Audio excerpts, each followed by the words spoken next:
Good day to you, whoever you are, wherever you are. This is the Sunday edition of my show, Astrologic's Guide to the Universe, on Monday. So, yesterday, I don't know what happened. I think I just had to update some stuff on my computer, but um, I lost the stream. And I was actually doing the show early because I had to go somewhere. So there was no time for me to fix it. So I just trashed it and ran out the door, which worked out anyway because I don't really feel I was going to do a short show, but I don't really feel like it would have been adequate. So this really works out better. And who cares what day I do the show on, right? What difference does it make? Anyway, it is I, Susan, as aka Astro Lunatic, coming to you live from Galactic Center, and this is Astro Lunatic's Guide to the Universe. If you're just joining me for the first time, you can find me here on YouTube, obviously, uh, and on Twitter, Instagram, Facebook, Rumble, and probably any other social media platform that people congregate where the weirdos wander off to, since I I have all these accounts out there floating around. Anytime something comes into my purview, I run over there and make sure I piss on my territory. But then, there really is only one Astro Lunatic. And my name is out there. People know me, even though they don't know that they know me, or they don't know how they know me. They hear Astro Lunatic and they're like, wait, I know that name. Where do I know that name from? Maybe I heard it in a dream, saw it in a vision. Maybe it's back engineering or retrocausality. I'm pervading the consciousness. It's a cosmic enema. Anyway, enough of that drivel. We're under a Leo moon influence, so I'm showing off a little bit, okay? Or maybe it's the caffeine. Just go with it. So, yeah, we have a Leo moon, a waning Leo moon, meaning the waning moon, the moon is getting smaller and smaller in the sky as it diminishes in size and in its influence and energy. However, the moon is making some interesting aspects on its way, counting down to the solar eclipse, which is happening this week. So, we're talking about the week of October 9th through the 15th, the 9th being today, Monday, an 8-day in numerology, tomorrow being the 9.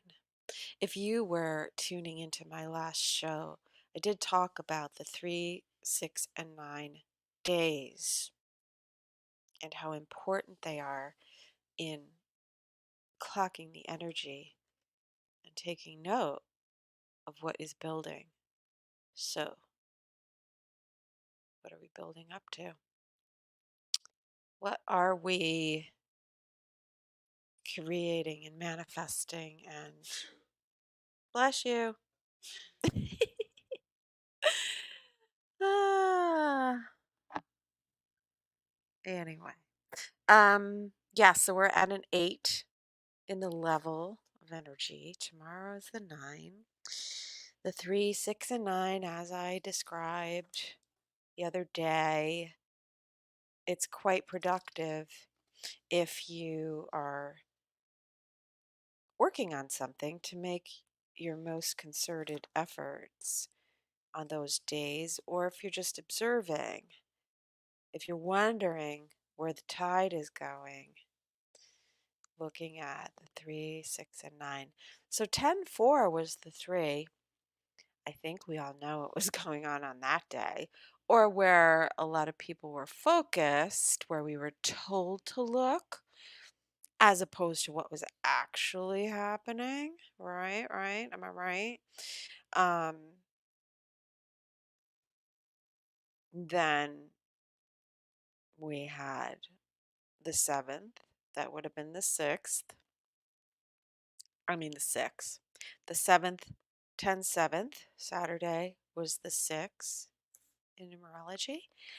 And 10/10 is the 9. So I hope that makes sense to everyone in what I'm describing. You're going to have to think a little abstractly with this. I It works best if you know what's going on in your life and you're aware of the subtle changes, or, if you're looking at uh, whatever you're working on, whatever you're working towards, and if you track the days. I think it's a cool kind of perspective and way to look at things.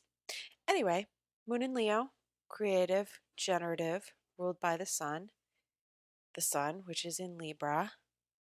Yeah, it's the, what do you call it? The tropical sign of Libra. And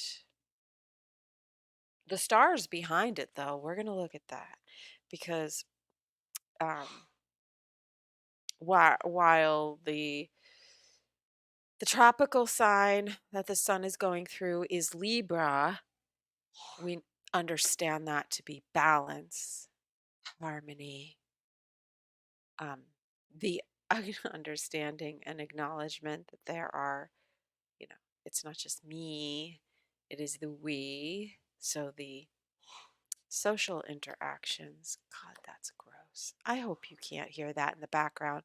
Somebody hawking up a loogie. Ah, this is why I announced that I was going live, everyone. Please be aware and respectful. But no. No, can't do that. Can't do that. All right, well, we're just going to ignore that loogie hawking in the background. You see what I'm talking about, Libra? Libra. There is no I in we. Be considerate, please. Anyway, trying to fight to keep the balance and propriety and the peace. It gets exhausting because sometimes you just want to cut a bitch. You know what I'm saying? Are you done? Thanks. Oh my God, Jesus fucking Christ. Anyway, so Libra, balance, but the stars are not in Libra. We'll talk about that in a minute.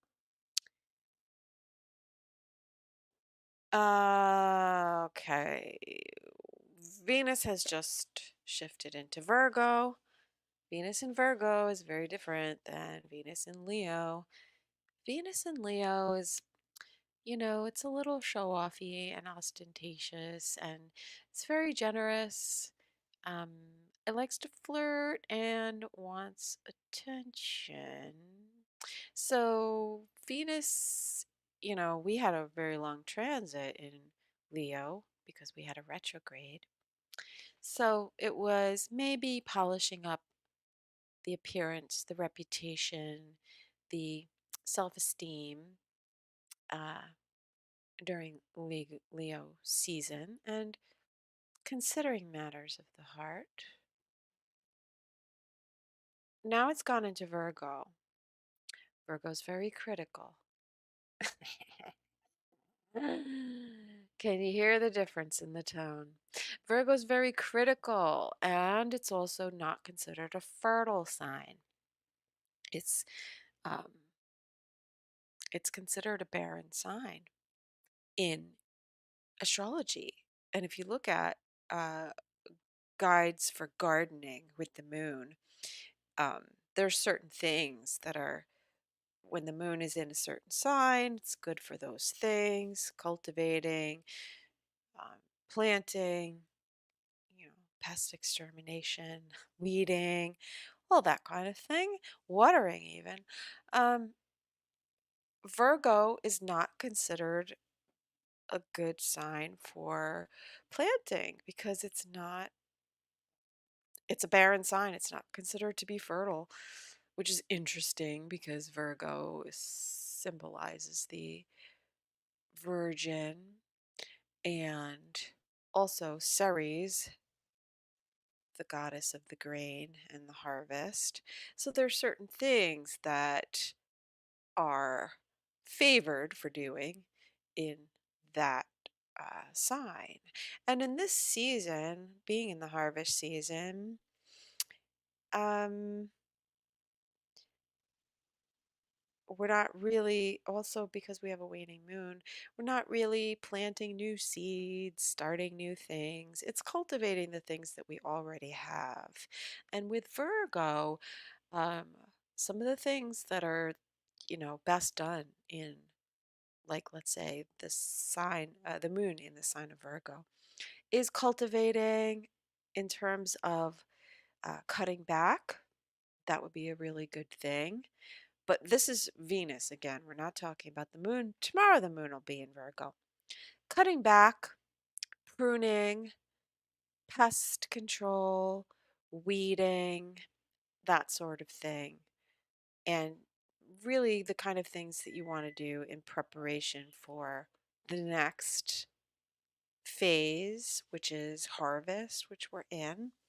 We're starting harvest, the seeds that we've been sowing all year long. So we're also coming up on the eclipse, and we've been feeling it already.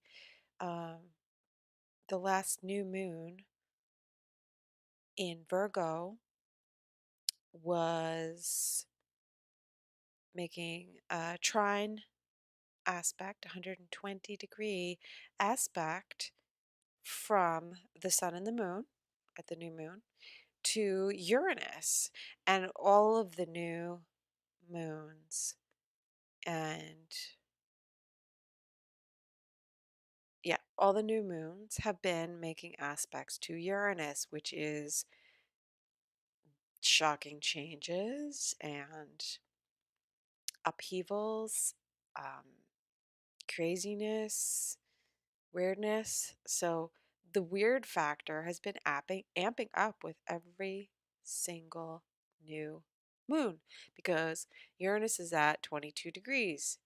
It's moving very slow. It is in retrograde. So the new moon in Virgo, also at the same degree of the retrograde of Mercury, where it stopped in Virgo. So very impactful. All the things that we needed to review and perhaps revise in terms of our Virgo structure and duties and routines and health and um, looking at our communications in terms of how we are coming across. Are we being helpful? Are we being overcritical? Are we projecting onto other people? That kind of thing. And so we've been working on that, but we're past that. That's the phase. That phase is done. And Uranus, which brings the big new shocking changes in terms of the physicality, the earth, because that's in Taurus, and the financial situations and our stability in terms of, security, financial security, just resources in general, just changing. And so you can expect that with the eclipse coming in, that's at 21 degrees of Libra, and that makes an aspect again to Uranus, which is at 22, but it's a really funky angle. So I'm telling you, it's probably not going to be, you know, pleasant surprises. Maybe it will be. Maybe it'll be. Maybe it'll be like so amazing. There will be actually some good with the not so good, but it shouldn't be a surprise if we've been paying attention. So, uh, if we're paying attention, we know these changes are coming. Um, we've tried to adjust accordingly. The adjustment that's going to come with the new moon solar eclipse is going to be somewhat uncomfortable, but not unexpected. For some people, maybe. Not for me. I know what's going to happen. For me, I know. I already know, and I've been preparing. And I've been preparing the people around me, which includes you guys.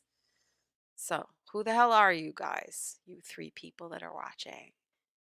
Let's look at the chat. Hello, we have the elf. Yes, this is live. Glad you could join us, Pat. What's this? Got to watch Trump be back when he's done. Oh, all right, go watch Trump. I don't care. Dave is here. Hi, Dave.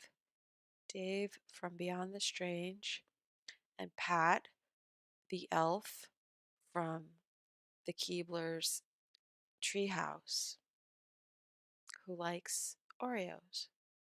He prefers Oreos to the fudge striped. Should we tell them? I'm going to tell them. All right, what's going on?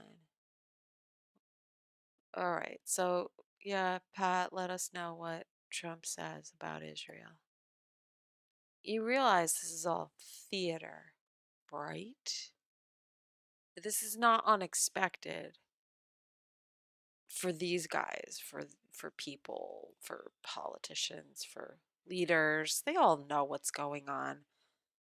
We only get told what they want us to know based on how they want us to react. All right.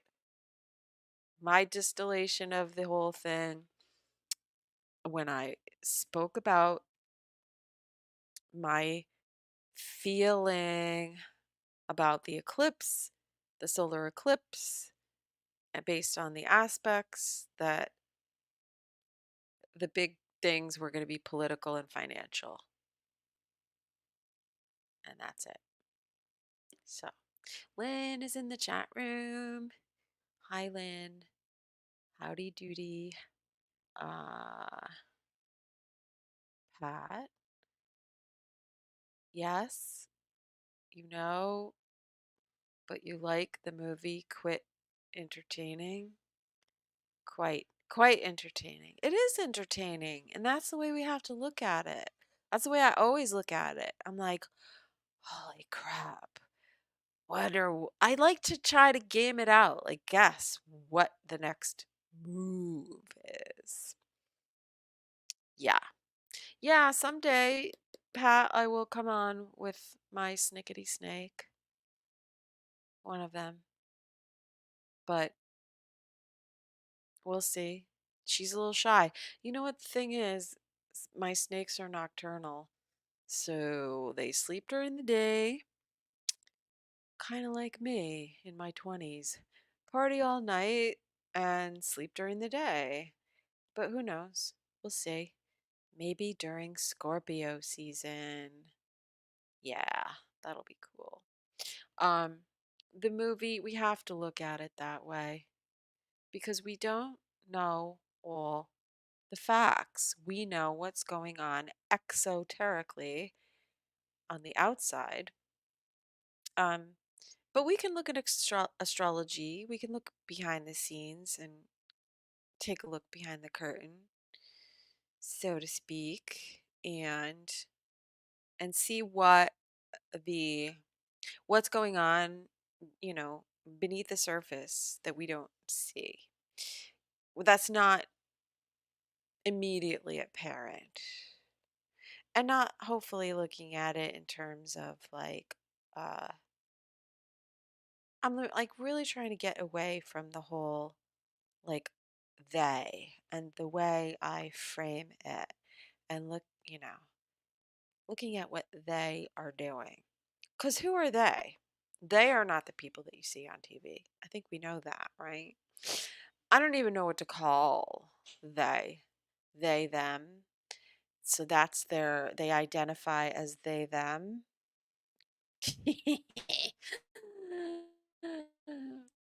Oh, don't get me started on that. My solution to that is I'm not sure, so I'm going to say it. Okay, what is it? What is it that we are dealing with? So I look at things in terms of, you know, action and reaction, and that we have a conscious choice on how to react. So I said about the eclipses, it will be um, political, financial, and relational.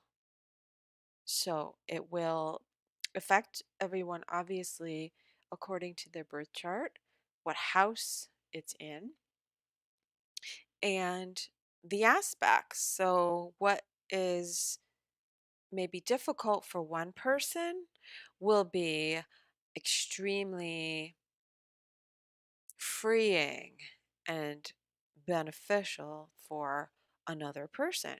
So, it's not the same across the board. And the reason why I was feeling a large focuses. Hey, I like that. I created a new word. The focus is on um, relationships and politics, yes, because Libra does deal with politics and law, legal issues, but it's ruled by Venus. So we're talking about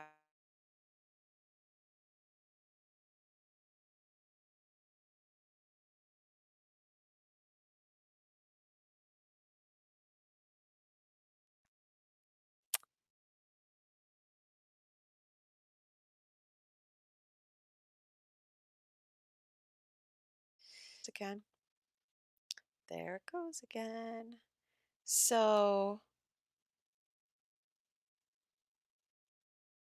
in terms of the planets, Venus is ultimately the root and where we need to look. So, the shifting of Venus is very significant now in Virgo, and we have to talk about the qualities of Venus in Virgo. So, Venus in Virgo, in terms of love and finances, is going to get a little tight fisted, cheap, critical, uh, nitpicky, perfectionista. It wants perfection and purity. It's refining. And it's also really taking note of um, the benefit, the intrinsic return on investment. Of- Earth signs are like that. Sorry. Um, not materialistic, but you know what? It's got to make sense. It has to matter in the materium. It has to uh, result in some kind of tangible benefit. That's Venus in Virgo. Also, it's it's a little critical, and it can be either directed outwardly at other people, as if um, as if, God, what was I saying? I lost my train of thought. Um, it's critique, but that's because it's the nature of Venus. It tends to analyze things. So when it is in its shadow and projecting onto other people, then it's constantly assessing the quote other and picking out the flaws, really. Or it can be very self-deprecating and overly humble, not, you know, taking enough credit, or just insecure in general. So, what's going on? Anyway, let's see. I'm checking in the chat room because I see a lot of chatter over there. What is happening? What's going on? I just see Dave and Pat. Wait, what's up, Dave? Okay, Dave says he had a family member pass away last night. No, I'm so sorry. Please pray for Dave and Dave's family. Dave, we're praying for you. I don't know what happened.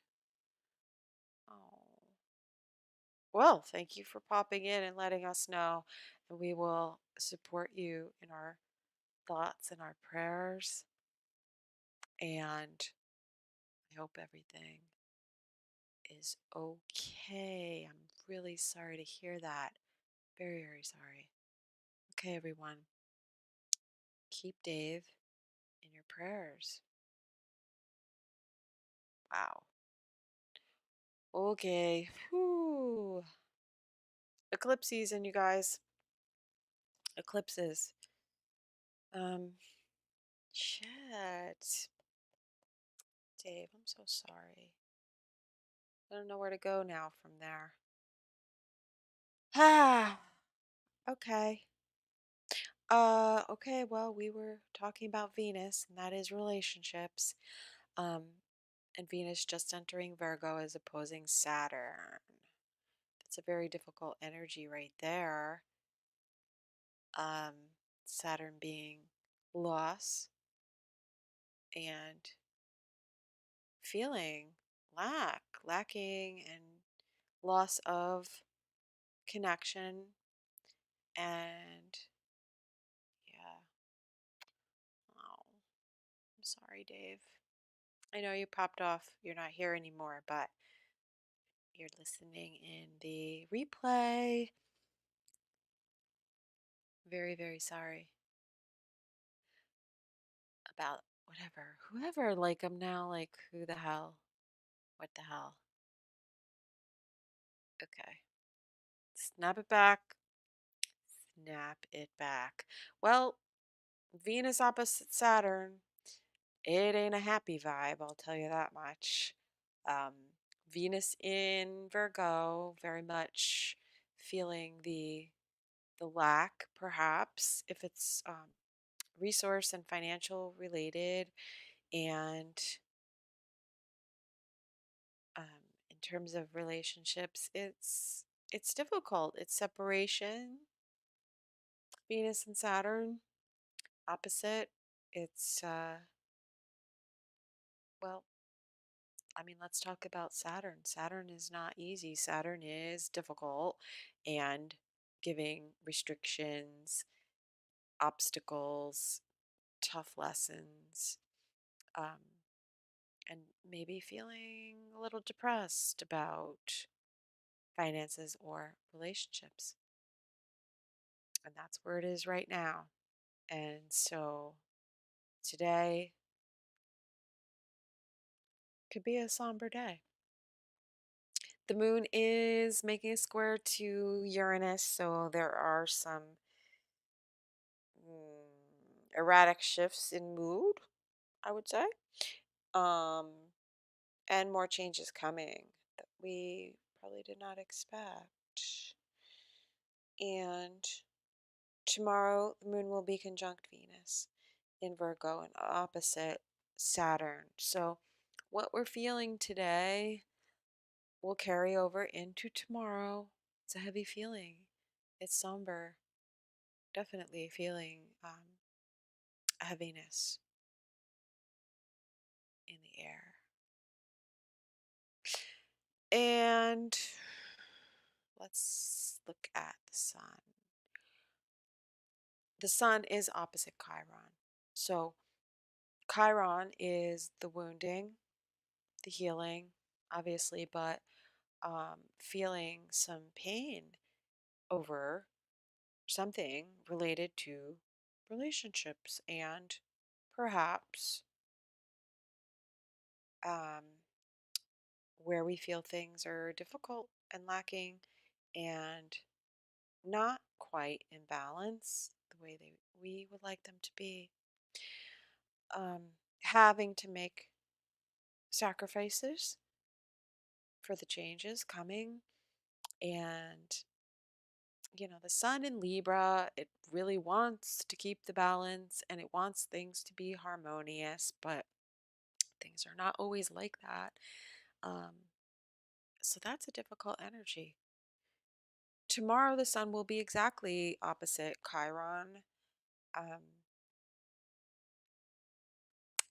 but today, it's there. It's there already.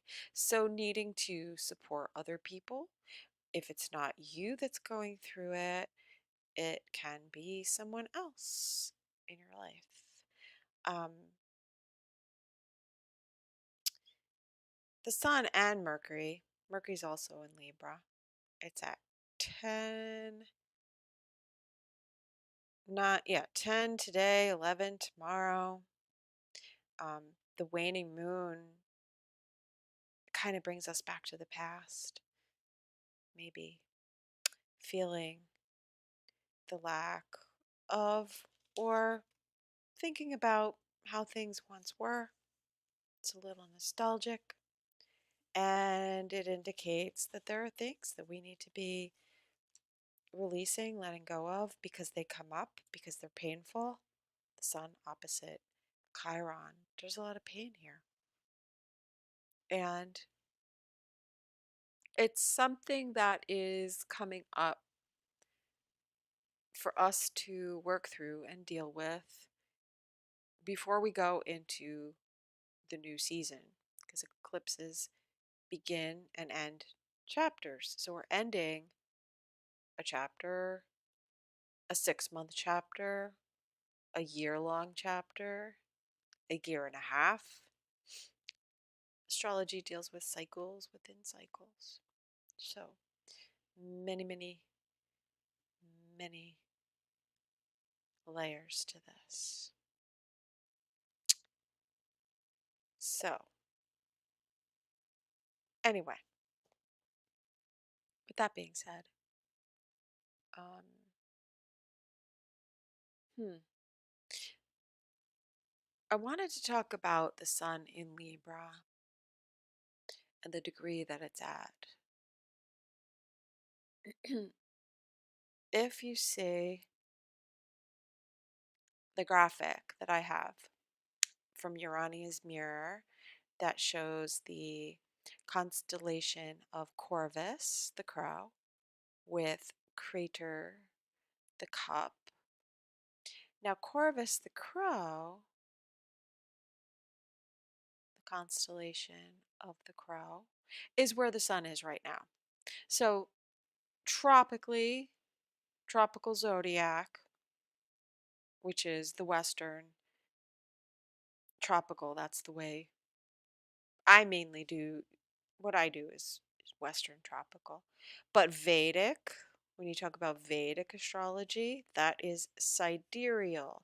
That's based on where the constellations were at the time when the ancients were looking at these stars.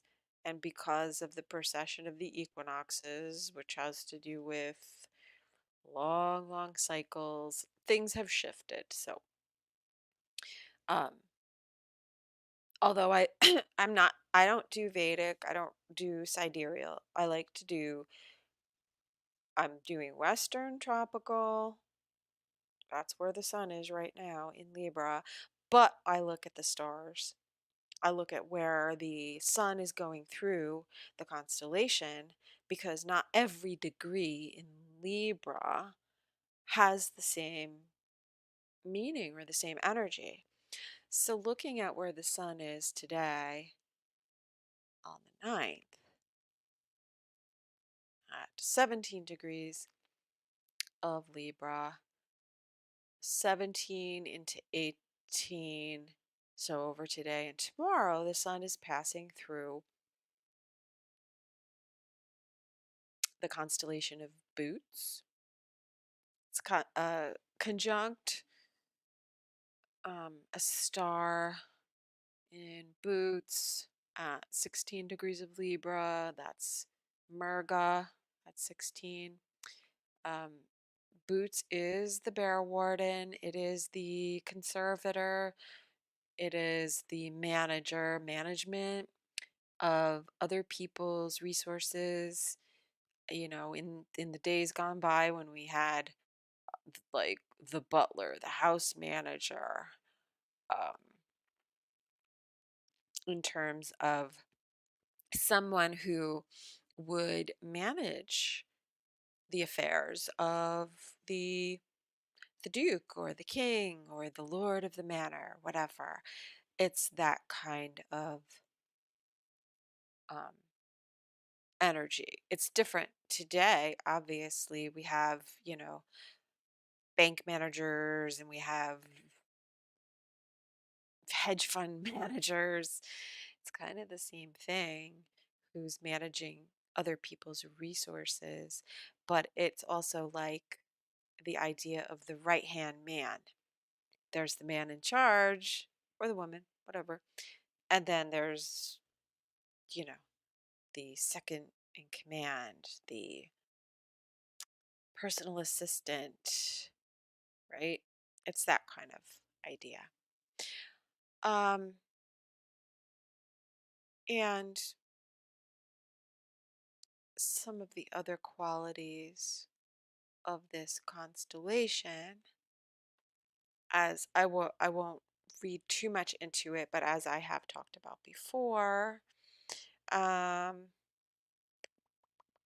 the the main star in Boots that we're actually working towards, where the sun is going towards, is at 25 degrees of Libra, and that's where the moon, sorry, the Mars just conjuncted the south node right there.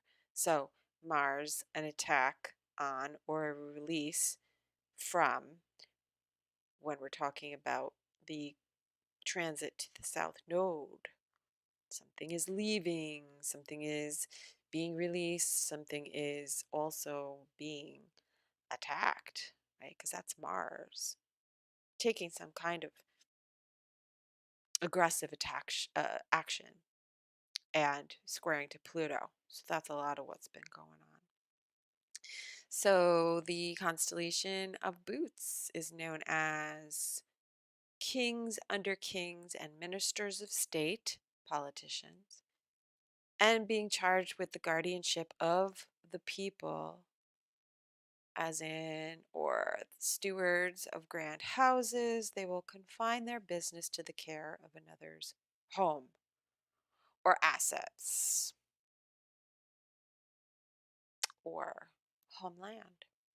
Interesting. Okay, so the other star that I thought was pertinent to point out, because the sun will be conjunct this star tomorrow, Kraz. Kraz is Corvus the crow. Corvus is the constellation. Kraz is the star at 18 degrees of Libra. And this is known for agitators, procrastinators, lazy people, passing the buck, kicking the can. down the street. So the story of Corvus, the crow, is that Jupiter sent the crow to go fill his cup to fetch water, and the crow came back with Hydra the snake. So he basically was lazy and was procrastinating, dallying under the fig tree, waiting for them to become ripe before carrying out the task that Jupiter or Apollo uh, had tasked him with, sent him to do. So this constellation has to do with that kind of sort of putting it off until tomorrow. And it was said that the cawing of the ravens or the crows was heard as crass, crass, crass, crass, crass. So in Latin. And it was thought to mean tomorrow. Somehow the etymology works out there. Yeah. Um, the word crass might be the Arabic version of the Latin crass. Kraz and Cras. So that's where it comes from. And so we may be seeing the results and the painful, inevitable um, outcome of putting something off, procrastinating, things that we could have done to make life a little easier, uh, soften the blow, divert from the current situation uh, where we didn't, where we didn't act. We may be regretful at this time. And also because things are brought to light with the sun, and at this degree, Mercury will be coming towards that degree. So if you didn't do it before, might not be too late, but by the time Mercury reaches there, you will wish that you had made those changes. So don't procrastinate. Things are getting tight. People are getting um, judicious in their resources, attention, energy, affection. Venus in Virgo says, are you worth it? Are you worth my time? Are you worth my investment? I don't have a lot to share, but opposing Saturn, um, Venus is giving the side eye and saying, are you worthy? Have you worked for it? Do you deserve it? Because Saturn is hard work and wisdom. You know, wisdom comes from, this is the way Saturn operates. Wisdom comes from the difficult things that we've been through, uh, the rewards that come from Saturn come from hard work and lessons learned. So, you know, Saturn gives to the needy and not the greedy, or not the needy, but the deserving, and not the entitled. So, I would expect that there might be some things that come up this week about resources or relationships and our value system, um, or our self worth, that have us thinking, in terms of what we share with other people, um, and maybe being a little bit more prudent with that. So, Monday and Tuesday, kind of a heavy, energy with that.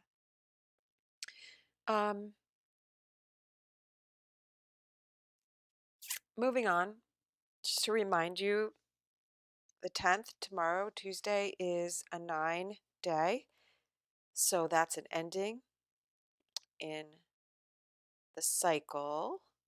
And let's see, October 1st, no, October 2nd would have been the beginning of that cycle because October 1st would be the 9, and then we start again with the 2nd. So, in the chat room, India Vlog 2M says hello. Hello, India Vlog. How are you doing today? And the elf, please don't make me come in there and smack you. All right? Um, there's a time for jokes, and I don't think this is it. I'm not sure that that is really appropriate. So please refrain from that kind of thing. Don't make me say it again. Okay. I'm being a Capricorn now. And sometimes you got to put the smack down. Sometimes it's appropriate to joke around, and you got to know your audience and pick your timing. And some things are badly timed. So that's all I'm going to say about that. All right, Pat, behave. Um, so the 10th, where was I? Yeah. So the sun is opposite Chiron. A lot of maybe painful ego issues going on with people. Not a great time for relationships. It's a little bit difficult. I'm not going to lie. Not going to lie. And Mars square to Pluto is a little bit controlling, obsessive, angry, maybe holding back until you reach your breaking point, which I think, considering, if you're just looking at world events, uh, you could say we're at a breaking point. And we also see that, there's a tipping point here. Mark the tipping point by Mars conjunct the South Node all week since October 3rd, squaring to Pluto. And that was boom by the 8th. There's a line that's been crossed, but we've also come to a crossroads in our own life, I guess. And we know things are changing. You can't go back. Going on. The 11th is a 1. October 11th. I'm adding it up in numerology. Our number is a 1. So we're starting a new cycle on the 11th. The moon is in Virgo. Again, it is waning. So it's wrapping up the whole cycle. And since the new moon last month, the Virgo moon is really needing to get practical, get grounded, check in with your health, your routines.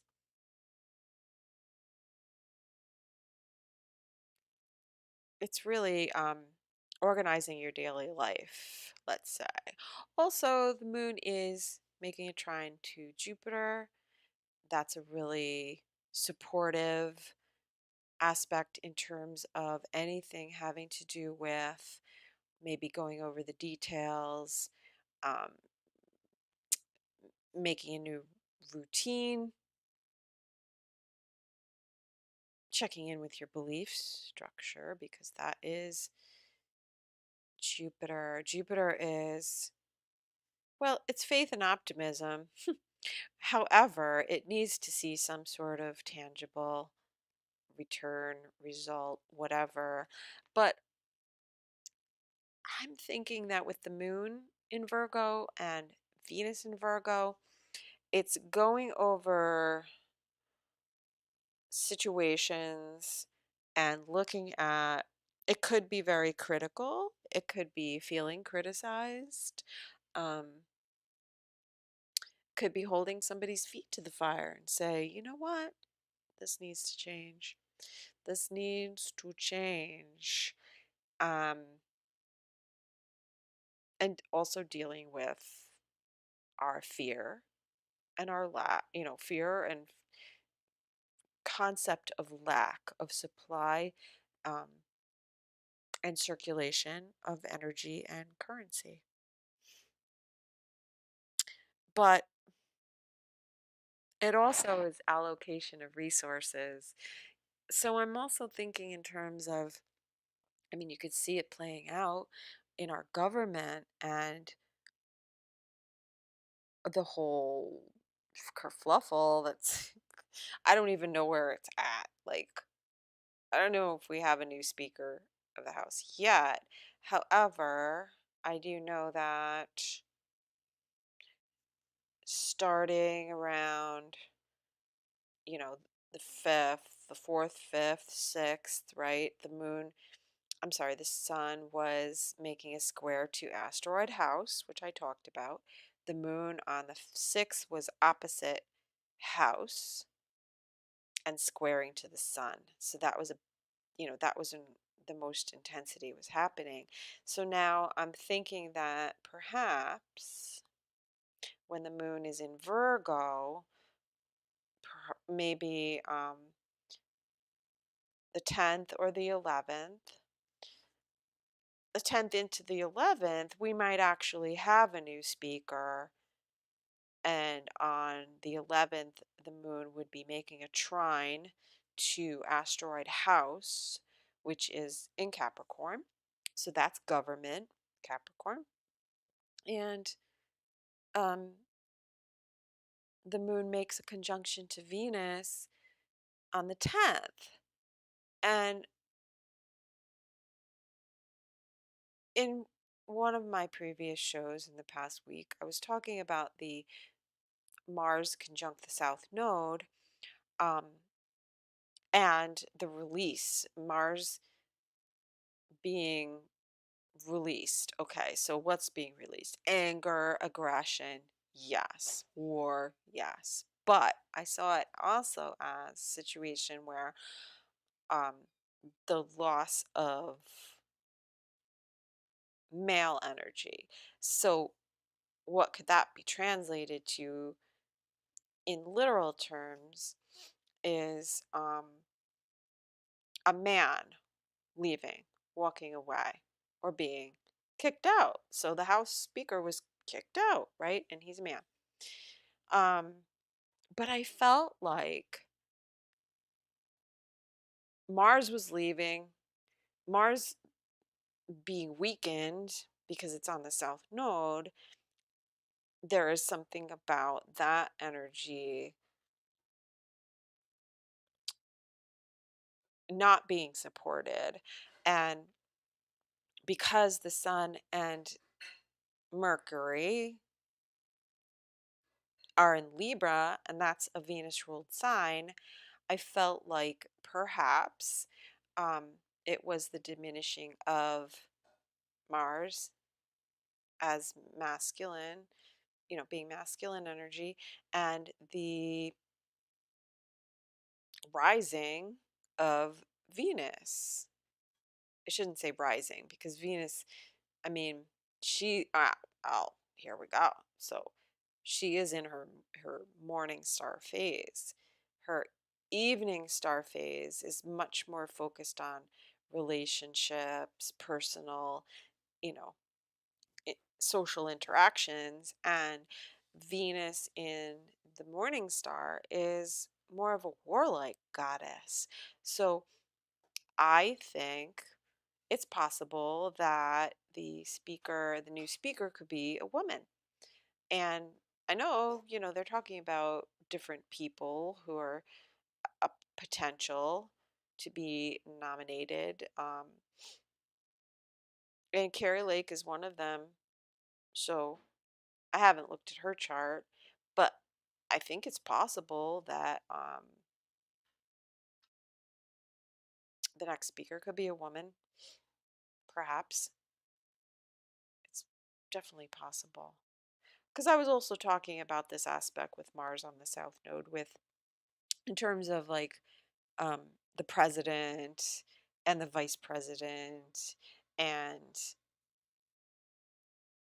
that the possibility of, if it's a man leaving, the man maybe being replaced by a woman, but in terms of the vice president, I felt like she might be replaced first. Anyway, this is just all me speculating. So it'll be interesting to see how things turn out. So that's the 10th into the 11th. So watch to see what's going on. Now, Venus is in Virgo, and Virgo is the sign of the people, the common folk, whereas Venus in Leo is more of a celebrity type energy.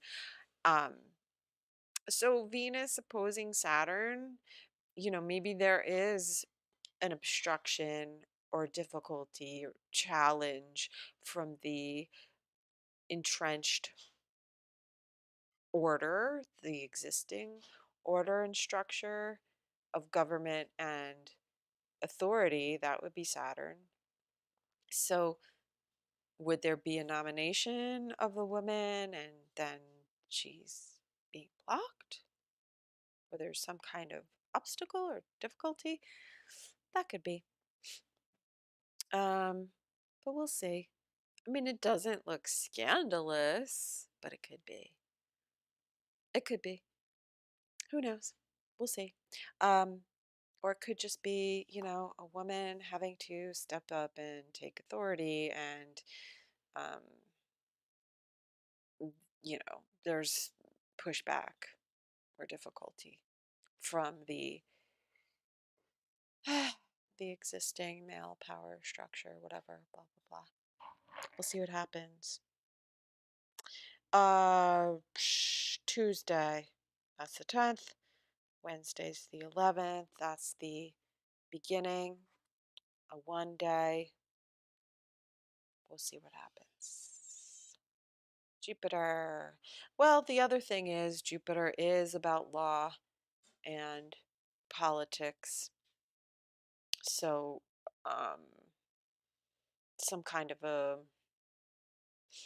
difficulty or challenge, perhaps, for a person, probably a female, in terms of law and logistics, um,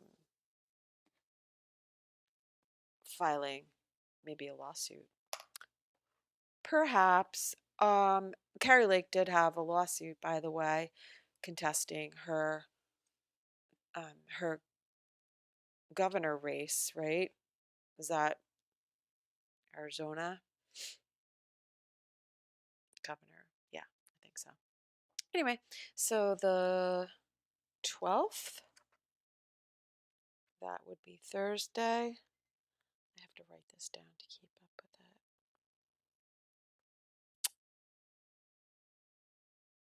Yeah, that's the 12th. That's Thursday. The moon will oppose Neptune.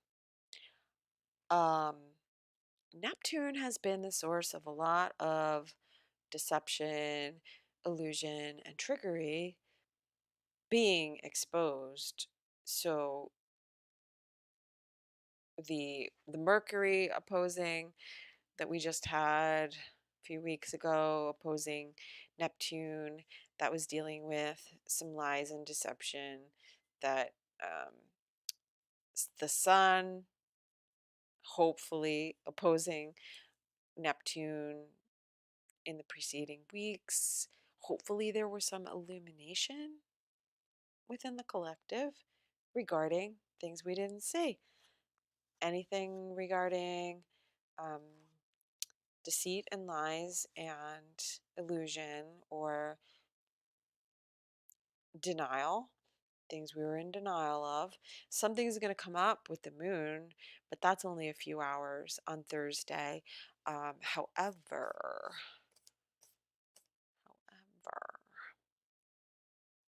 we are on the countdown to the eclipse. So, um, the moon being in Virgo, I would say there's something coming up about health, perhaps, and the workforce, the working people. That's Virgo, and Virgo is ruled by Mercury. Um, Mercury, obviously, communications. In Libra, probably a lot of backlash against policymakers, lawmakers, people in the legal profession, not just lawyers, that includes politicians. A lot of them are lawyers anyway.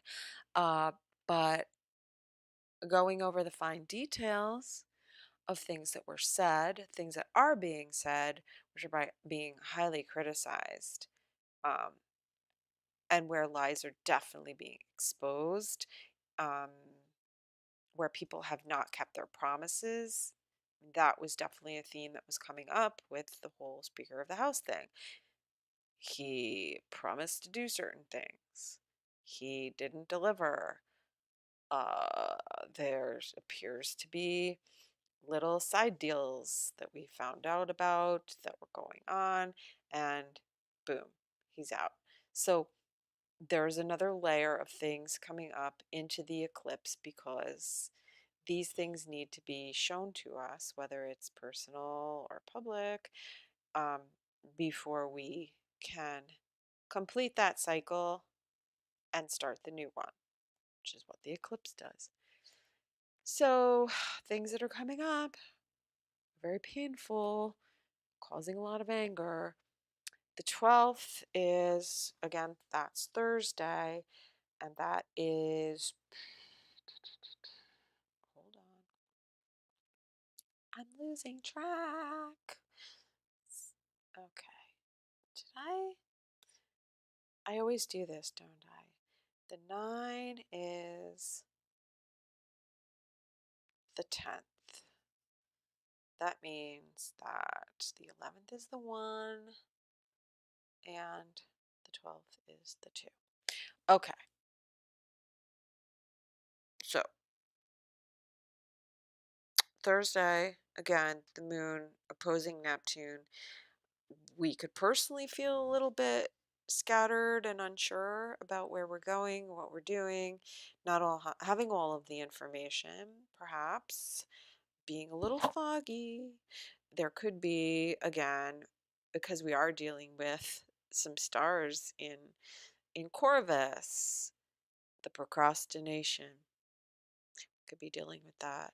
Um, or in the public sphere, it's the procrastination and putting off things that are just snowballing, and you cannot, we can't run a government like that. We can't run a business like that.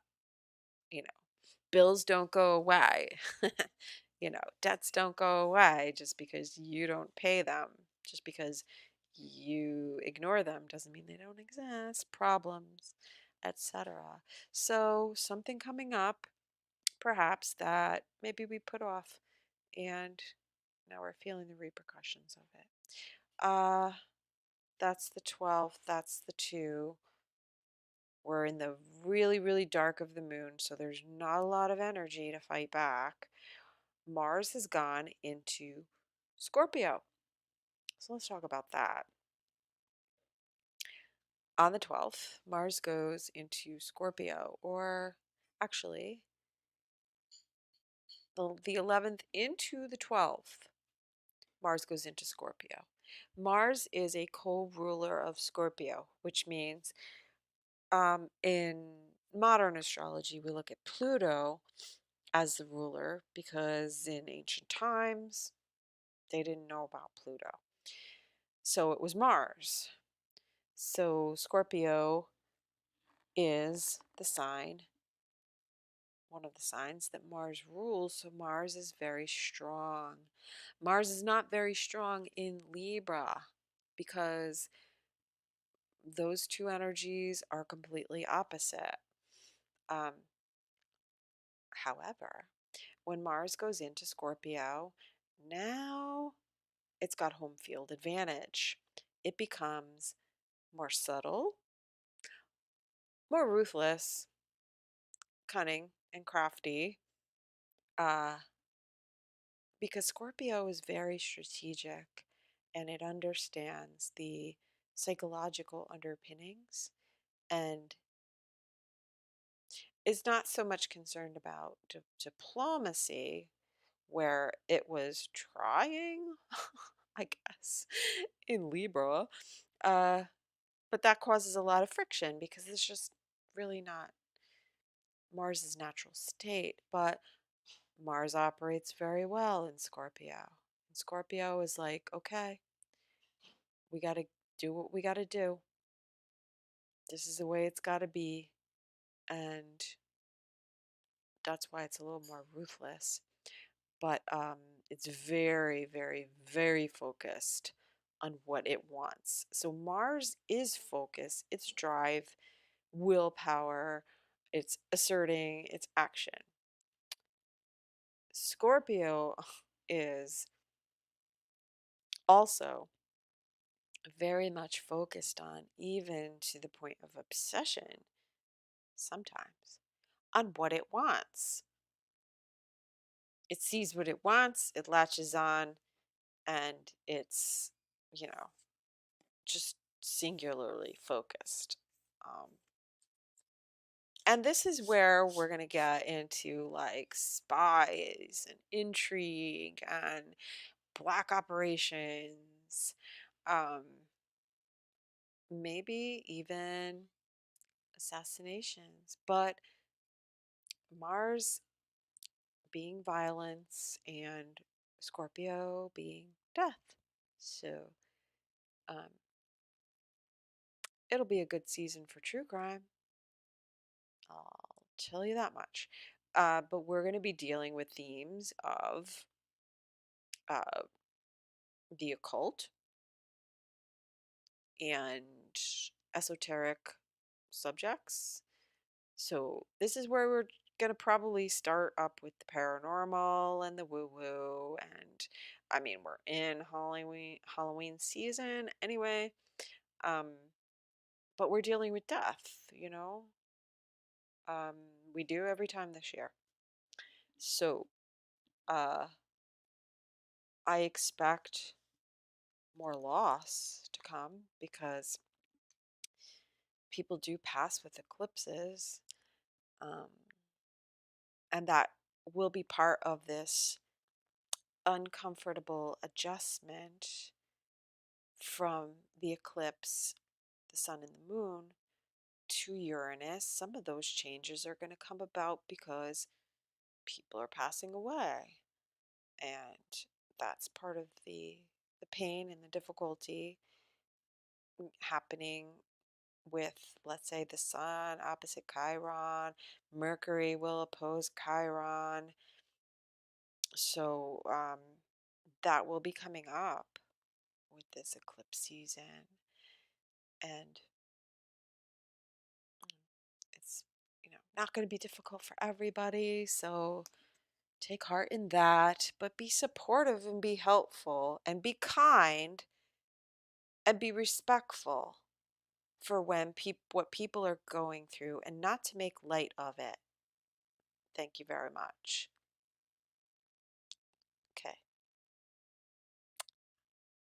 said. Um, yeah, because, well, we're dealing with Libra, right? The sun is in Libra. The nodes are in Aries and Libra. So it's the self and the other. And we have to be conscious of, you know, how our actions, how our words affect other people if we want to keep balance and get along. Um, have to make some kind of sacrifice, you know, if we're having difficulty and friction, it's that old, like that old saying, would you rather be right or would you rather be, I don't know how it goes, happy? Would you rather be happy? Would you rather have peace? Or do you have to be right all the time? Or do you have to be the center of attention? Or do you have to be funny? Or do you always have to crack that joke so you can get that attention and at somebody else's expense? Meep.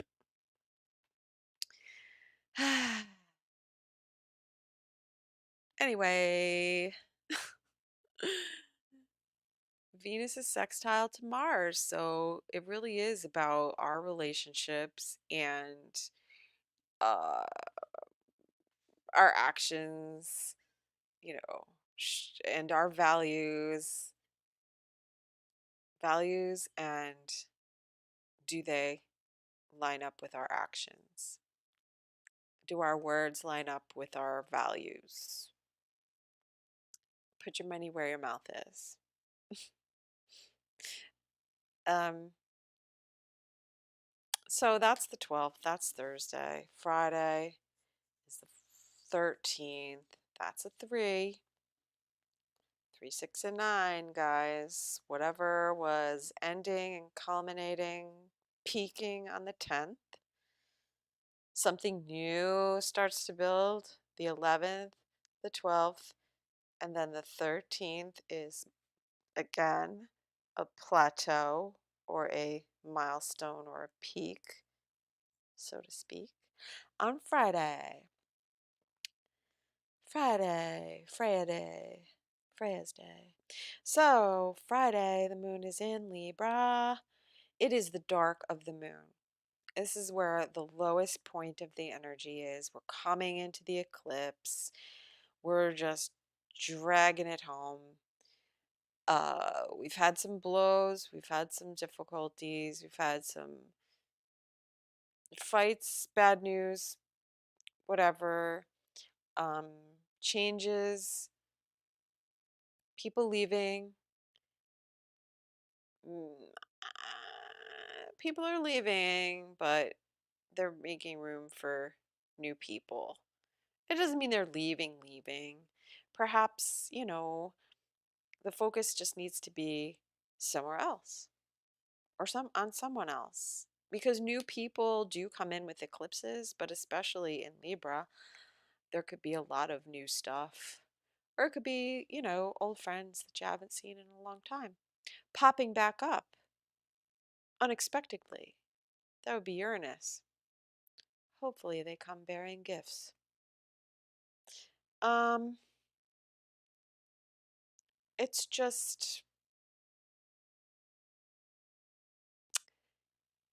it's a very subtle shift in our focus. Um, I just think that eclipses are a good time to really lay low. Don't make huge changes if you don't have to.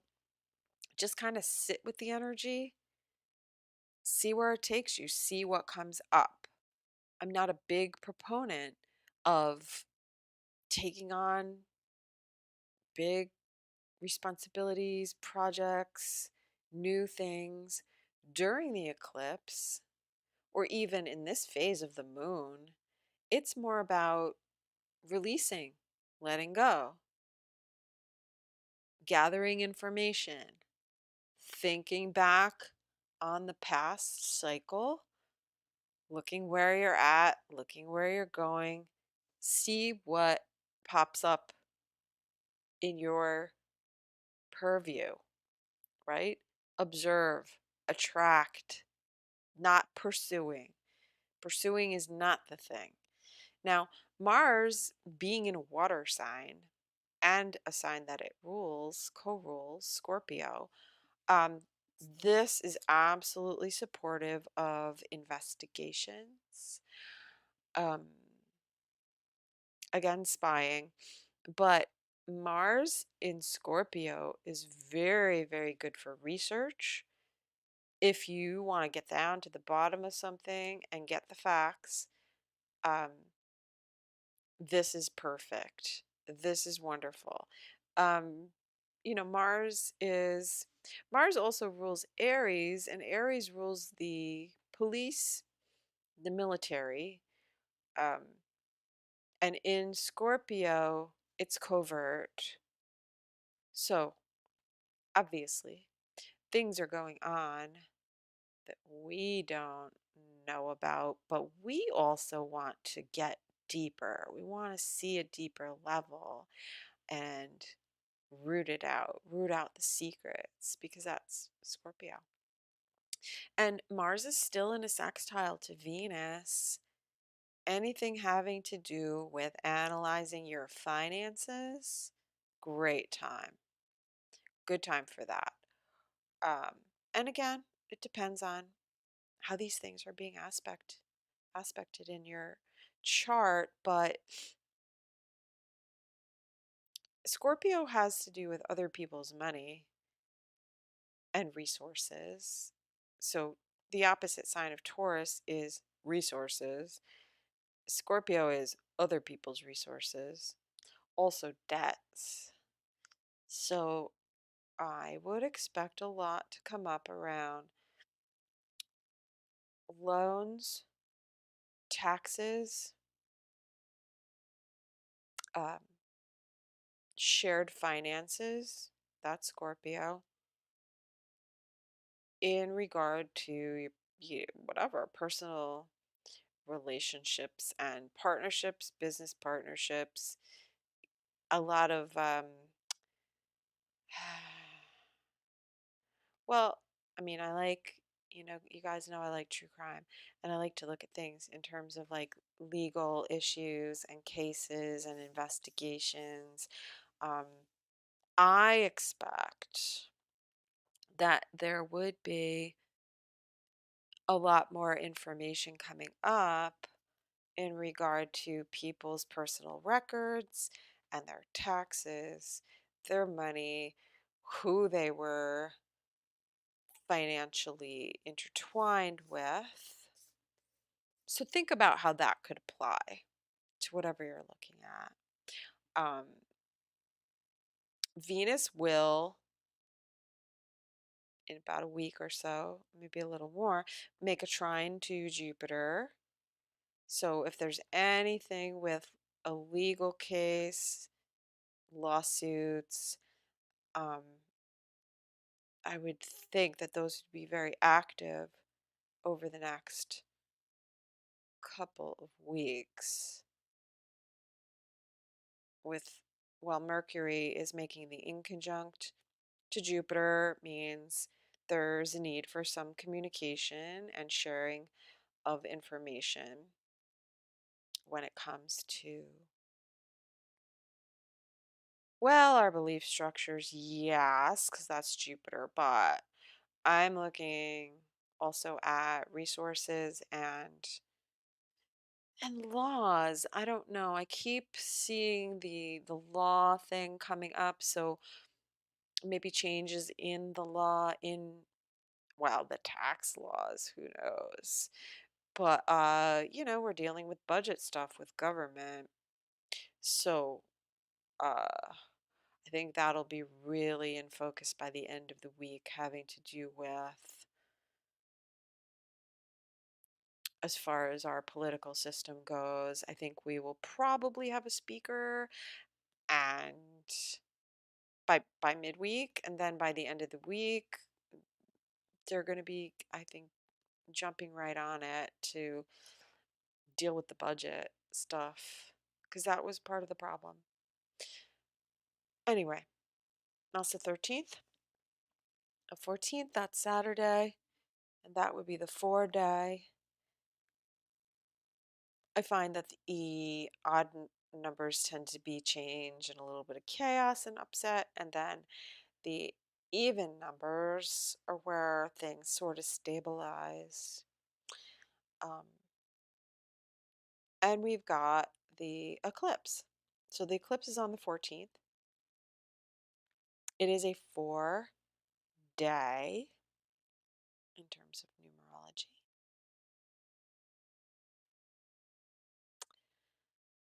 Hang on. I don't know why. I want to check something. Just give me a second. Hmm.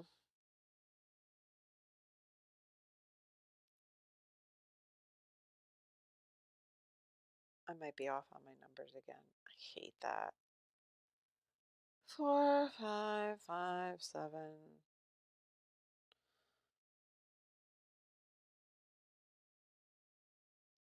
No, I'm right. Okay, so yeah.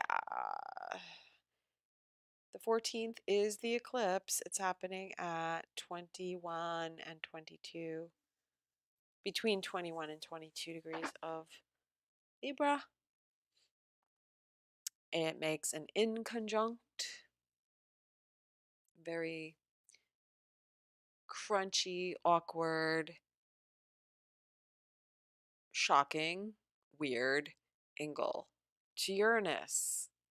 So, all the things, all the weirdness that's been coming up with all the new moons, like I talked about, um,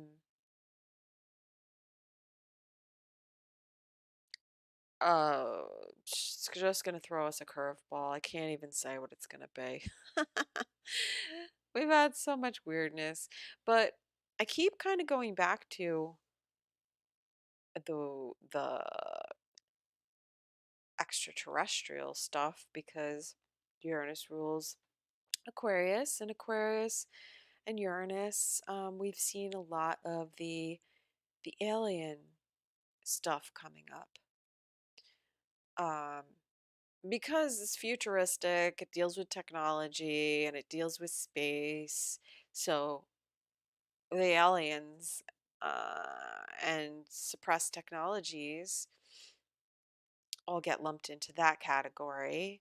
So I'm not necessarily looking at it as a bad angle. It's just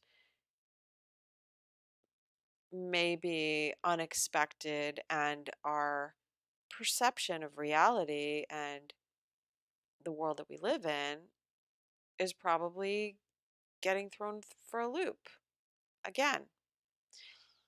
Um, I probably will have to go more into this, but that's where I'll leave it at there at that for now. The eclipse itself is influenced obviously by Uranus, and that's just the weirdness, right? That's the um, instability, unexpected, curveball. I liken it to running around a corner, and let's say two people are both running around a corner. You don't know who's around the corner, and you go, you know, you go running around that corner, and then you slam into that person. Oh, hey, what's up? I haven't seen you in 10 years. But like that's it's that kind of weird shock. Just unexpected. Um and all the other things that go with Uranus. Now, the eclipse is in Libra. That's ruled by Venus. And Uranus is in Taurus, which is also ruled by Venus. So, in some ways, it has to do with stability, resources, security, all the Taurian things, physical, right? Of the five senses, sensing energy in our bodies, and a lot of focus on healing, has come out with um, vibrational sound frequencies, and all that kind of stuff because that's Uranus, but also because it's Libra, we're talking about changes in our relationships, our relationship to whatever the other is. I mean, we can look at that as the other is whatever's on the other side, whether it's someone who's passed, something in spirit, um, entities, which include, quote, aliens. I think we're going to start talking more about, and this is just my personal opinion, and based on the astrology, I would say that this is the timing of it. We're going to start talking more. I mean, there are people out there talking about their experiences with aliens, but we will be hearing more about it. I think it'll be more mainstream. Um, and I think there will be more talk about abductions. It's funny how the whole alien thing, like many years ago, let's say 10 years ago, there were people coming out saying, I was abducted, talking about their experiences. And then the narrative kind of took over as um, the focus became more on like the technology and the government and the suppression and away from the experiences, the personal experiences that people were having um, in regard to abduction. So I think we're going to revisit the discussion about the nature of abduction. Is it physical? Is it etheric? Are they pulling you out in the astral? Obviously, it affects the physical body because people have reported physical um, manifestations, you know, painful things happen to them. And there was evidence on the physical body. So Uranus and Taurus, physical body, perhaps um, perhaps we'll be going back to talking about that. Because I've obviously it's been definitely an area of study, research, and great interest for me because I like anything weird and unusual, and I'm just trying to, in my course of trying to get down to the bottom of it all, like what's really going on in this world? What is it that we don't see? Um, I've been often asking where are these, like, where are the stories? What's going on now? Are we still, are they still abducting? Who is abducting? Think we're about to find out. I think that's going to happen, like um, more and more. That's one of the things I see with this eclipse. The conversation about that coming up. New technologies, new therapies, vibrational medicine, the effects of electromagnetics on our body, and how to counteract that coming with this eclipse, um, healing technologies, etc. And people talking about their relationships with the other side, whatever that might be. Uh, I think that'll be fun and interesting. So, anyway, the 14th, what do we got here? That's the eclipse. Sun and moon, 21 degrees, 22, 21, 22 ish. And Mercury is opposed to Chiron. There could be some information that we get that's very painful. Words, watch your words. But also, maybe people wanting to talk about the pain that they're going through. So Be there for your friends. Um, Relationships, again, Venus is in Virgo.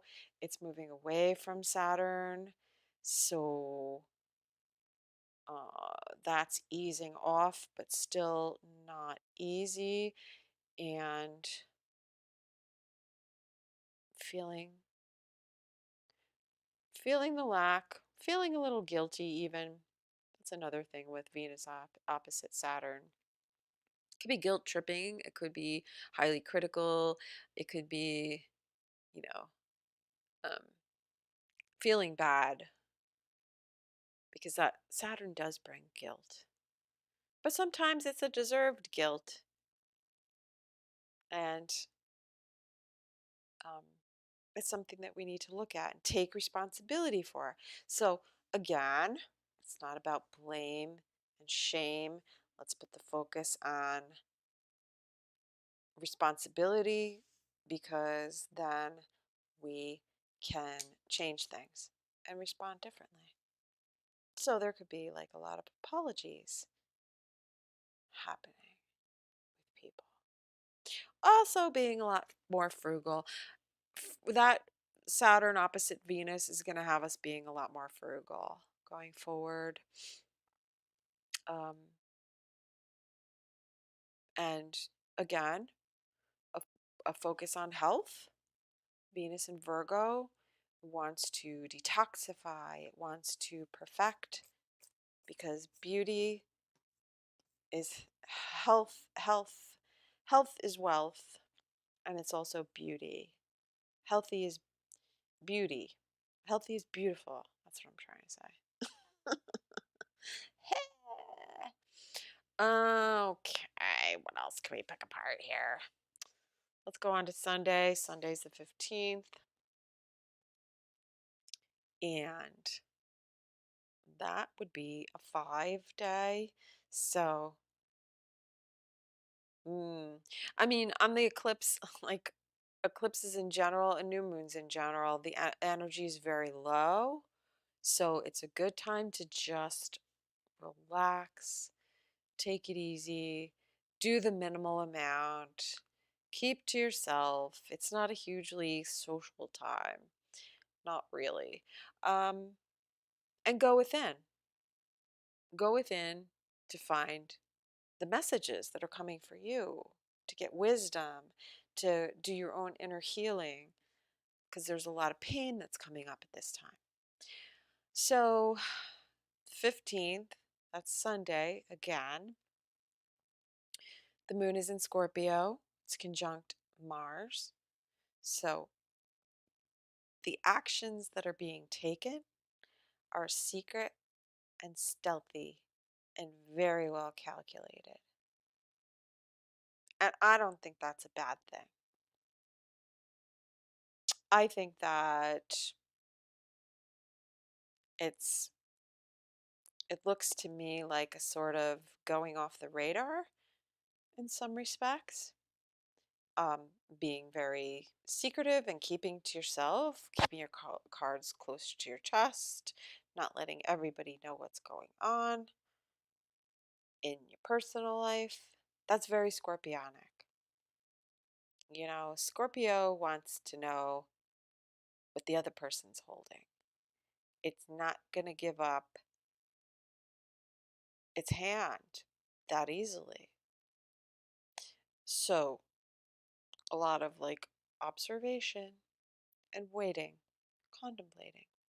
The moon, I'm sorry, the sun is going to make the exact in conjunct to Uranus. So, we're really starting to see that thing, the change. Um,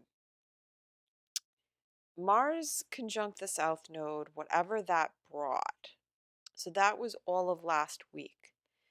It was chaos, it was anger, it was pushed to the breaking limit, and psh, everything explodes.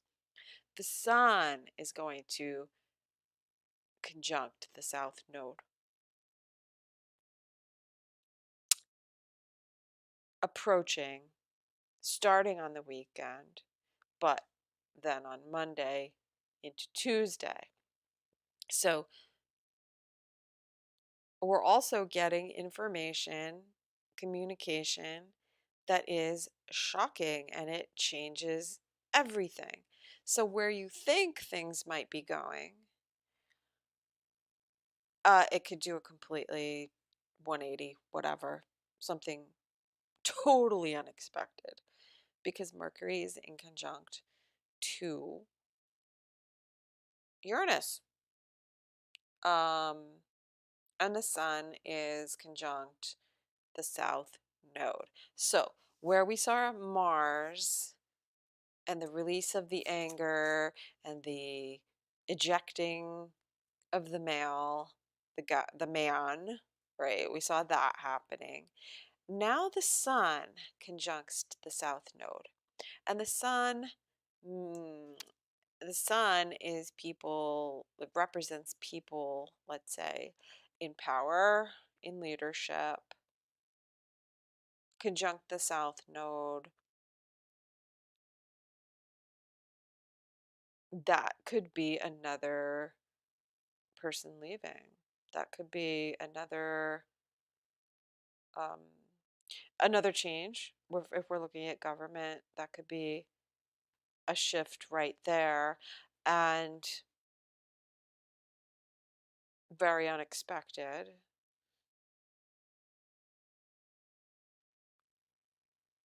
I really should probably do a separate reading, a separate video for government stuff because that way I could actually look at the charts, of like the president, the vice president, whoever I want to. But in terms of governments in general and world politics, there's another ugh, there's another shaking up and shifting and loss because the South Node is loss. So Mars is like a lower level person. The sun would be someone higher up. So I guess we'll just have to wait and see. But it will be very unexpected news, and it will be related to whatever's happening on the eclipse because on the 14th, so on the 14th, we have the eclipse, 21 to 22 degrees of Libra. Okay. Then we have by the 16th, we have Mercury at the degree of the eclipse. So Mercury will just, 2 days later, trigger the eclipse. So the eclipse degree, every time a planet aspects that particular degree, the theme of the eclipse is triggered. So by Monday, over the weekend, we might not know what's going on, but it's the developments over the weekend and then the news on Monday regarding whatever that is that indicate a shift, a change, upheaval, that kind of thing. And Mercury in Libra and Uranus in Taurus are both at 22 to 23 degrees in their respective signs. So there's a little hack that I use for my astrology. The numbers, the degree numbers also connect to house numbers. So a planet at 22 degrees is having the same resonance as the 10th house. So I won't go into that technique right now, but I'm just giving you the background to share with you that this is why I'm also seeing um, the changes are centered around 10th house themes. So 10th house is the leader, right? The boss, the manager, the leader, the father, the authority figure, the work, the achievement, whatever. It's Capricorn themes because it's 10th house. So, um, and that's also part of why I was saying because the eclipse connects to Venus, it's ruled by Venus, it's in Libra, it's ruled by Venus. Ultimately, Venus is gaining power and Mars is losing power. Mars lost power with the conjunction to the South Node. There is another loss of power. Ooh, or power outage. Loss of power or power outage, okay.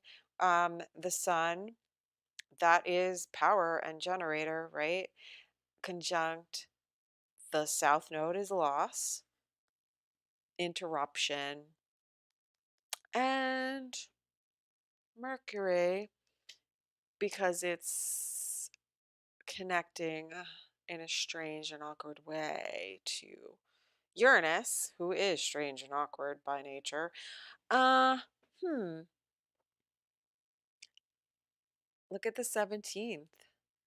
That should be an interesting day. I think. Yeah, I was talking about Venus being the ruler of the eclipse and loss of Mars. Now maybe we see the loss of Venus peripherally. So that's why I really think, that's why I really think they're going to replace Kamala, put somebody else in her spot because they know that something's going to happen with Biden and then they'll have to replace him, but they don't want Kamala to move up, right? So that's why I just think there's a whole lot of musical chairs going on here.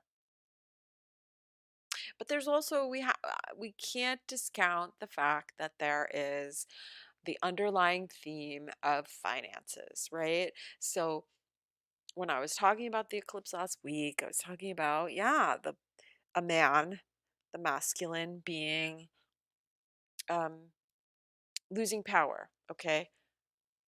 It continues, and what happened in the Senate was an indication of more things to play out, and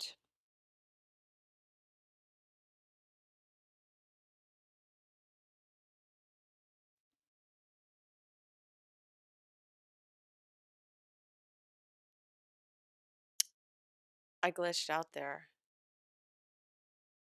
What happened? I hope everyone can still hear me. Can somebody let me know in the chat if you can still hear me? My screen just went blank. My thing does not say Astro Lunatic flight attendant. It now has Pat's comment. That's weird. All right, that's not how I had it set. What the hell is going on? That's weird. So it like went back to its default setting. Okay. Oh boy.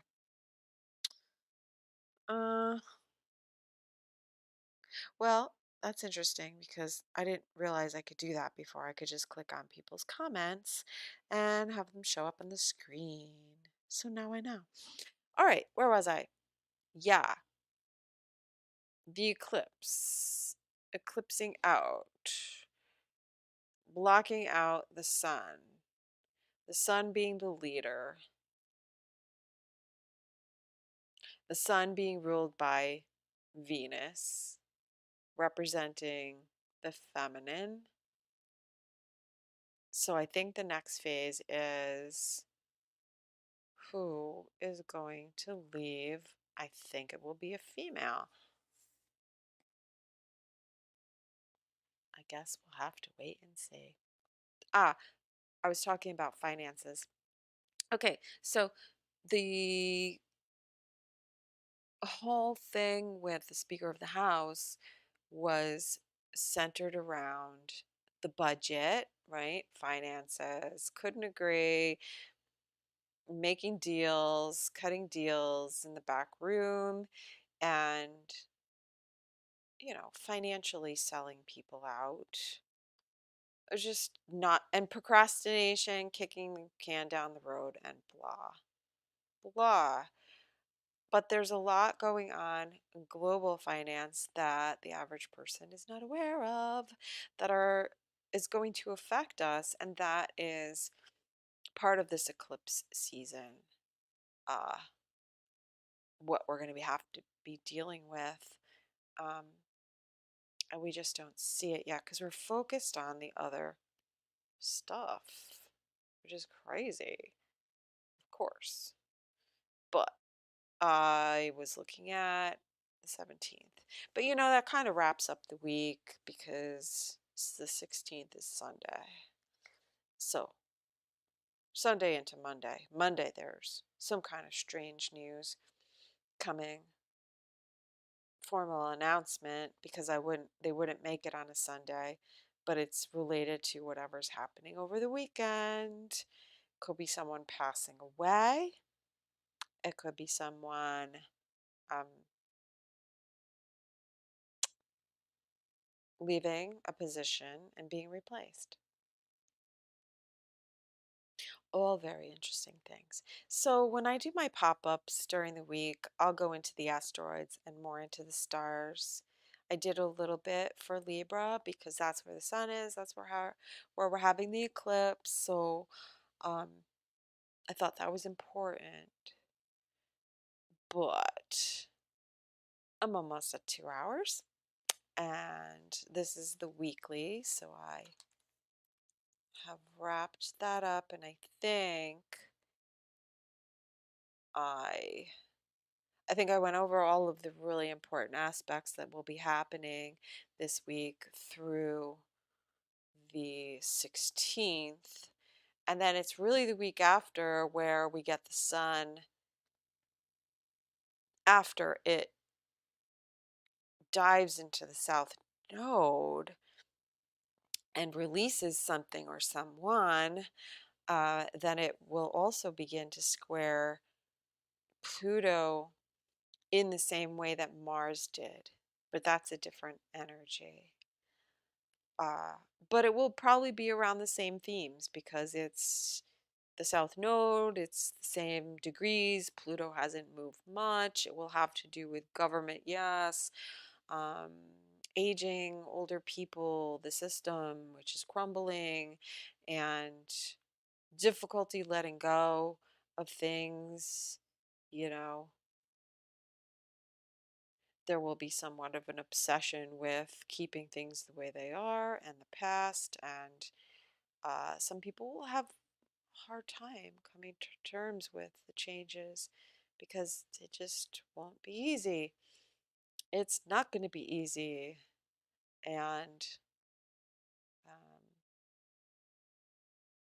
I think, you know, the way and the key to coping and getting through it is our relationships and having solid connections with people in our life and not people who bring us drama or annoyance or, you know, anything that we've dealt with already in the past, the patterns that we've recognized, the things that we don't want to repeat, um, and keeping people in our lives that are loving, respectful, that are looking out for our best interests, that have empathy, that are reciprocal. That's the deal with this Libra eclipse. Reciprocity. If there's not the return on the investment, um, and we've communicated that, and there's no inclination of change on the other, the part of the other person, um, that's where the return on investment comes in. That's where we realize our our love and our efforts and our resources in whatever form they come in are precious. And, you know, um, no more pearls before swine. We lose energy when we are giving attention and effort to people who just don't deserve it. Like, if someone has not faced their issues and they're not working on it, they are a black hole. They are an emotional, vacuous, narcissistic black hole, and you don't need it. Stop telling yourself that, you know, that you need to help them. That's somewhat arrogant when you really think about it, that you can help someone get better when they're not even making the effort.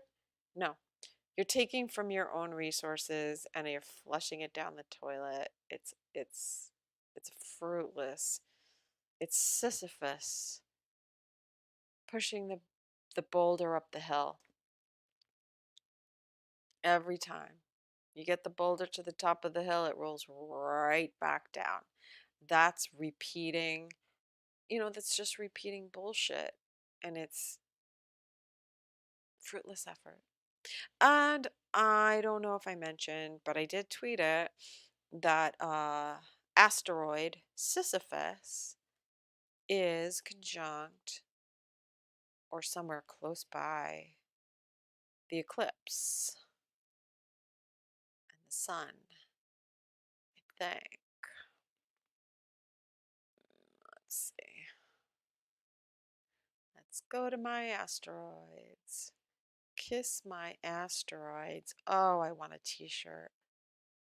Somebody make me a t-shirt. Astrolunatic merch. Kiss my asteroids. Yeah. So, right now, Sisyphus is conjunct the sun.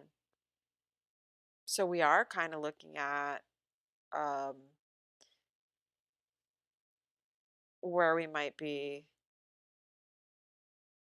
investing in something that is just not worth it or whatever. Or, not always just looking at other people, but Venus and Virgo, you know, you kind of gotta you kind of gotta nitpick a little bit. Uh, if we're not happy, we can't blame it on other people completely. I mean, they may be doing things that make us not happy, but really, it only comes down to us. We have the responsibility. We are half the equation. We have a choice in how we respond. So, if you want to be a sovereign individual, take responsibility for everything in your life. That way, you know what to do about it. But the frustration comes from the repeating of the cycles over and over again until you get to the point where you're like, okay, you know what? I am an intrinsic part of this dynamic, and perhaps I have made choices about how I conduct my life and my relationships or whatever. Uh, and so I can look at that and I can choose not to participate. I can choose to do something different. I could choose to give to myself rather than to give to other people who don't deserve it. Anywho, we have some interesting aspects coming up that I don't have time to go into the details of the minor things that I see, but I did talk about that asteroid because it's important with the eclipse. Let's see who else is hanging out over there. Persephone and Didymus. So Persephone is abduction. See, what was I talking about? Hello. Isis is in there at 21 degrees. This is where they're at right now. They keep moving forward, and the sun is moving forward.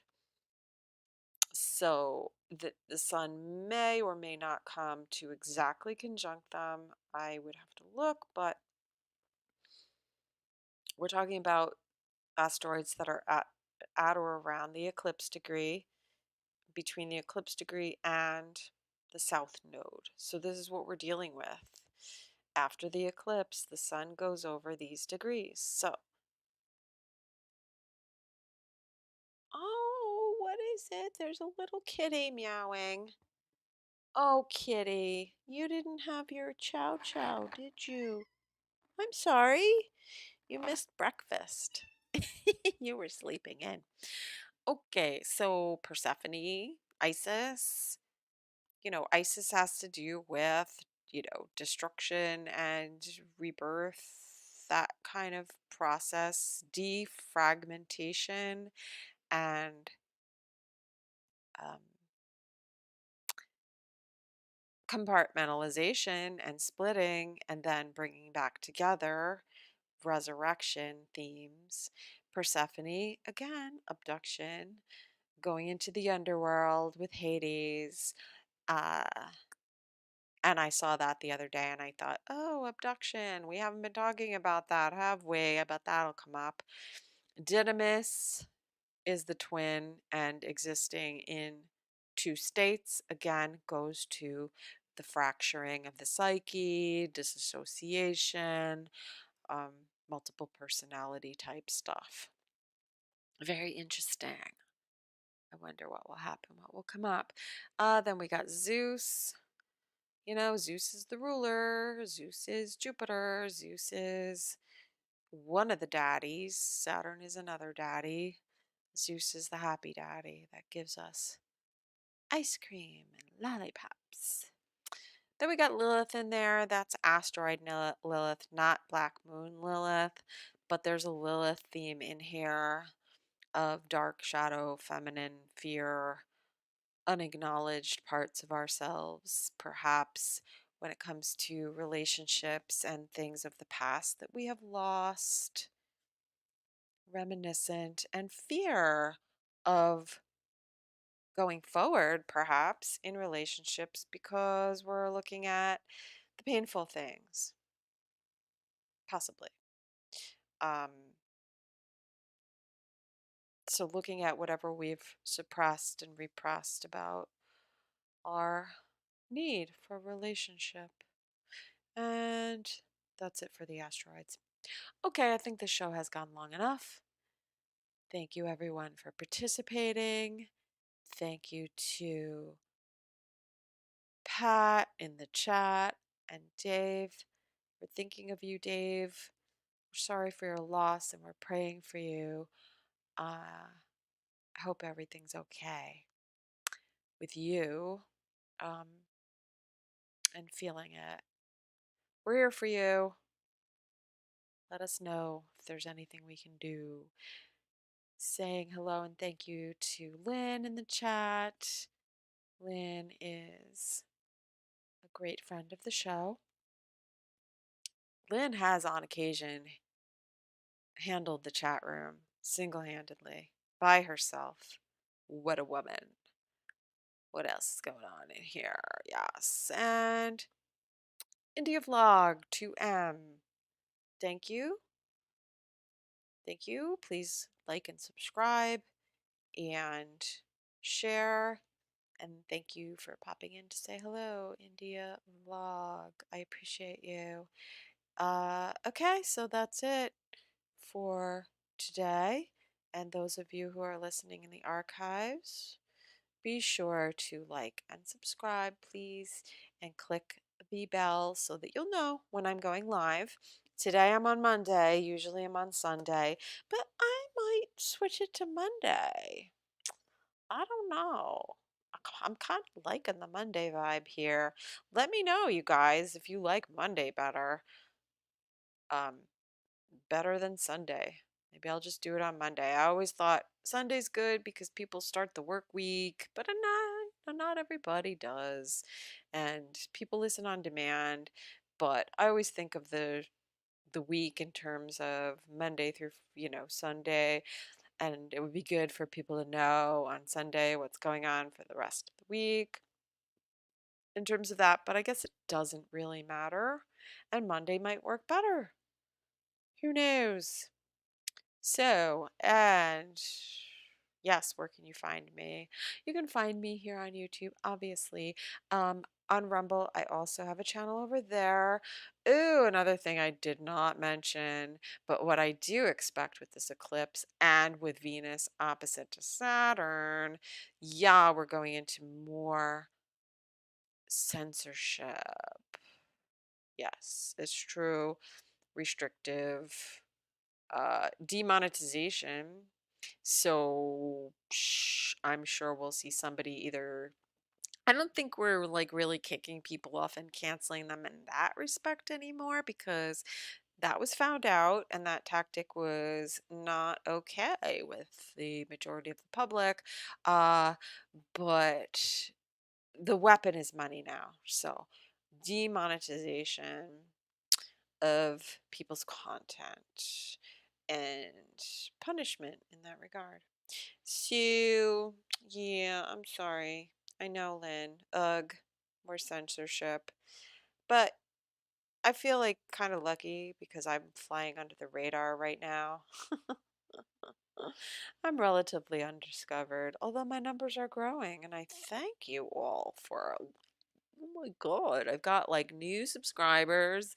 I've got, a lot more views. I'm growing. My influence is growing here. And you know what? You can't demonetize me because I'm not making any money from these videos because I don't care. I'm doing it for the love of astrology and the love of humanity.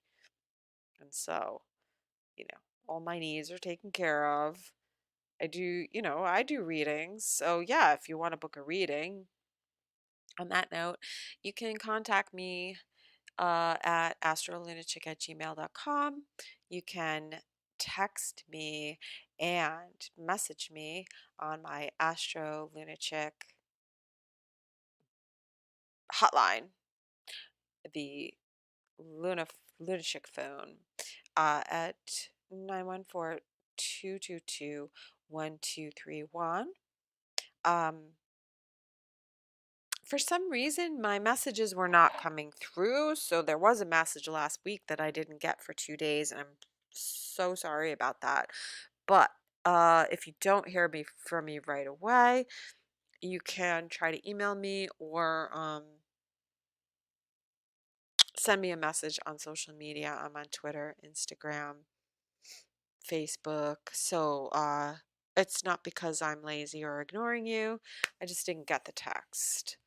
Or who knows what could be going on. We are having eclipses. And yeah, I absolutely want to be very responsive and attentive when it comes to people looking for readings because a lot of people look for readings around eclipse times.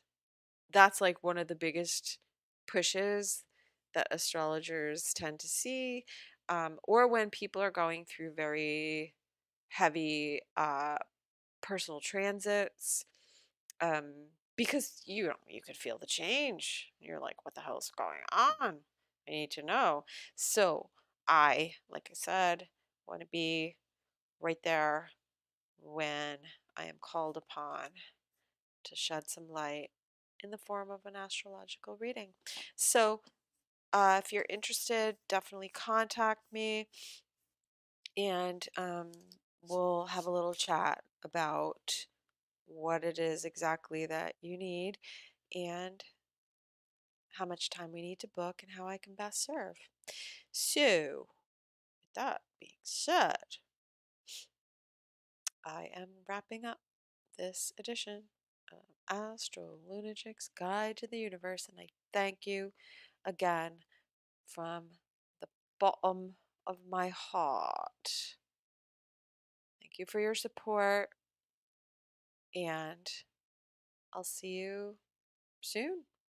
I'll be popping up this week, so make sure you hit the little button there so you know when I'm going live. I'll also try to tweet it on the Twitter. I got to get better at that. That's one of my goals, announcing on my socials when I'm going to be going live. However, it generally tends to be about noon. I think you guys know me by now.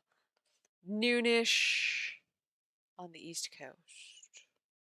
All right. Take care. Be safe. Be good. Be here next time. Until then, ciao for now.